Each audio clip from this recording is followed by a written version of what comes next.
حضرت جویریہ رضی اللہ تعالیٰ عنہا کا واقعہ۔ بسم اللہ الرحمن الرحیم۔ 62 سے 2 سال پہلے حارث بن ابی زرار کے ایک بیٹی نے جنم لیا جس کا نام برہ رکھا گیا۔ برہ پہلے دن سے ہی حسن بے مثال رکھتی تھی، جو ایک بار دیکھ لیتا پھر چہرے سے نظریں نہ ہٹا پاتا۔ حارث بن ابی زرار بن مستلق کا سردار تھا۔ جو برہ جوان ہو رہی تھی اس کے حسن و جمال میں خوب نکھار آتا جا رہا تھا۔ یہ والدین کی خوب لاڈلی تھی، کہہ دیتی والدین فوراً پورا کر دیتے۔ اب اس کے والدین اس کی شادی کی فکر کرنے لگے۔ برہ اب اس قابل ہو چکی تھی کہ اس کی شادی کر دی جاتی۔ انہیں دنوں ایک روز جب حارث بن زرار اور اس کی بیوی دونوں آپس میں بیٹھے یہی باتیں کر رہے تھے، قبیلے کا ایک مشہور شخص صفوان آ گیا، جس نے ان سے برہ کو اپنے بیٹے مسافہ کے لیے مانگ لیا۔ دونوں ماں باپ اس پیشکش پر بہت خوش ہوئے اور انہوں نے فوراً یہ رشتہ برہ کے لیے قبول کر لیا، اور جلد ہی برہ اور مسافے رشتہ ازدواج میں منسلک ہو گئے۔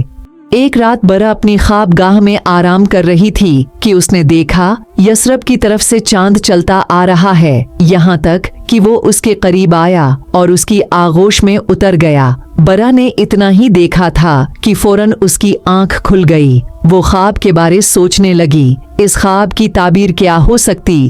یثرب میں تو اس وقت محمد صلی اللہ علیہ وآلہ وسلم کا دین عروج پر ہے، تو کیا یہ چاند محمد ہے؟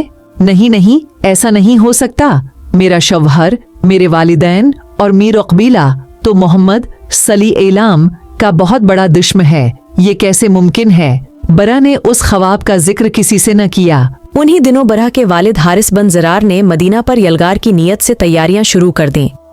وہ اور اس کا قبیلہ مسلمانوں کی بڑھتی ہوئی طاقت کو کسی صورت قبول نہیں کر سکتے تھے۔ پس جیسے ہی انہوں نے جنگ کی تیاریاں شروع کیں، اس کی خبر پیغمبر آخر الزماں حضرت محمد مصطفی صلی اللہ علیہ وسلم تک بھی پہنچ گئی۔ آپ نے قریباً 1000 کے مجاہدین کے لشکر کے ساتھ تیاریاں شروع کیں۔ انہوں نے خوب ڈٹ کر مقابلہ کیا، لیکن لشکر اسلام کے سامنے زیادہ دیر قائم نہ رہ سکے اور میدان چھوڑ کر بھاگ کھڑے ہوئے۔ ان کے 10 لوگ واصل جہنم ہوئے، جن میں برہ کا خاوند مسافہ بن صفوان بھی تھا۔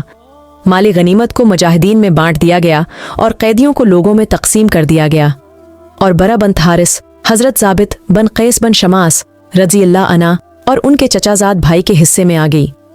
برہ نے حضرت ثابت سے کہا، میں مکاتبہ بننے کے لیے تیار ہوں، جو تم چاہتے ہو میں آپ کو دوں گی، مگر اس کے بدلے آپ مجھے آزاد کریں گے۔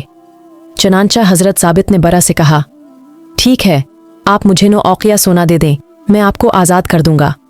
اب یہ معاملہ تو طے ہوا، مگر برہ کے پاس دینے کے لیے اتنا سونا نہیں تھا۔ برہ نے سوچا، میرے پاس تو اتنا سونا نہیں ہے، کیوں نہ میں ان کے نبی کے پاس اپنی عرض لے کر جاؤں۔ پس برہ نے یہ سوچا اور نبی اکرم صلی اللہ کے در اقدس پر جا کر دروازہ کھٹکھٹایا۔ یعنی برہ اب اپنے خواب کی تعبیر کی طرف بڑھ رہی تھی۔ ام المومنین حضرت عائشہ صدیقہ رضی اللہ عنہا فرماتی ہیں، وہ نہایت حسین و جمیل دوشیزہ تھیں۔ نگاہیں اس پر جم جاتی، اور جب وہ ہمارے دروازے پر آ کر کھڑی ہوئی تو مجھے بہت بری لگی، کیونکہ مجھے یقین ہو گیا کہ رسول اللہ صلی اللہ علیہ وسلم جب اسے دیکھیں گے تو آپ کو بھی وہ چیز ضرور دکھائی دے گی جو میں نے دیکھ لی ہے۔ چنانچہ وہ کہنے لگی، اے اللہ کے رسول، میں حارث کی بیٹی برہ ہوں، میرا معاملہ آپ سے پوشیدہ نہیں، یعنی میں مفتوحہ قبیلہ کے قیدیوں میں آئی ہوں۔ میں نے اپنی آزادی کے لیے قسطیں مقرر کروا لی ہیں، میں آپ کے پاس اس لیے آئی ہوں تاکہ آپ میری مدد کریں۔ رسول اللہ صلی فرمایا، تو تیرا کیا خیال ہے اگر تیرے ساتھ اس سے اچھا معاملہ طے ہو جائے؟ کہنے لگی، وہ کیا ہے؟ فرمایا، میں تمہاری قسطیں ادا کروں گا اور تجھ سے شادی کروں گا۔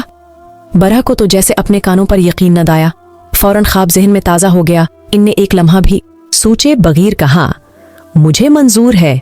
حضرت عائشہ فرماتی ہیں، جب لوگوں کو پتا چلا کہ حضور نبی کریم صلی اللہ علیہ وسلم نے برہ سے شادی کر لی ہے، تو برہ کے قبیلے کے جتنے بھی مرد و خواتین غلام تھے سب آزاد کر لیے کہ یہ نبی محمد صلی اللہ علیہ وسلم کے سسرالی رشتہ دار ہیں، یہ غلام نہیں ہو سکتے۔